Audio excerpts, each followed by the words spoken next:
Hello guys, welcome to only my talks. Tollywood star heroine Samantha ప్రస్తుతం కెరియర్పై పూర్తి స్థాయిలో ఫోకస్ పెట్టారు. ప్రస్తుతం నిర్మాతగా మాత్రమే కాకుండా హీరోయిన్గా నటిస్తూనే మరోవైపు వెబ్ సిరీస్లో కూడా నటిస్తూ ప్రేక్షకులను మెప్పిస్తున్న సంగతి తెలిసిందే.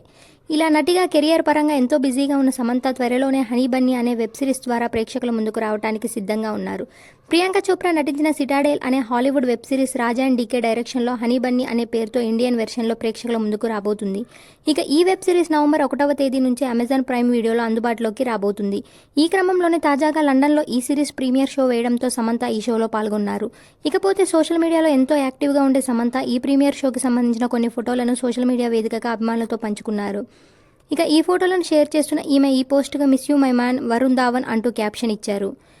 ఇలా మిస్ యూ మై మ్యాన్ అంటూ ఈమె పోస్ట్ చేయడంతో ఇది కాస్త వైరల్గా మారింది. అయితే ఈ సిరీస్లో సమంతకు జోడీగా వరుణ్ ధావన్ నటించిన సంగతి మనకు తెలిసిందే. ఇక ఈ సిరీస్ ప్రీమియర్ షోలకు వరుణ్ ధావన్ లండన్ వెళ్ళలేదు. అందుకే సమంత తనని మిస్ అవుతున్నట్టు సోషల్ మీడియా వేదికగా వెల్లడించారు. ఇక సమంత వ్యక్తిగత విషయానికి వస్తే ప్రస్తుతం ఒంటరిగా గడుపుతున్న సంగతి తెలిసిందే. నాగ చైతన్యను ప్రేమించి పెద్దల సమక్షంలో పెళ్లి చేసుకున్న సమంత కొన్ని భేదాభిప్రాయాల కారణంగా తన భర్తకు విడాకులు ఇచ్చి ఒంటరిగా ఉంటున్నారు. అయితే నాగ చైతన్య మాత్రం రెండోసారి పెళ్లి చేసుకోవడానికి సిద్ధమయ్యారు. ఇప్పటికే శోభితాతో ఈయన నిశ్చితార్థం కూడా చేసుకున్నారు. ఇలాంటి అప్డేట్స్ కోసం please like, share, subscribe OMT.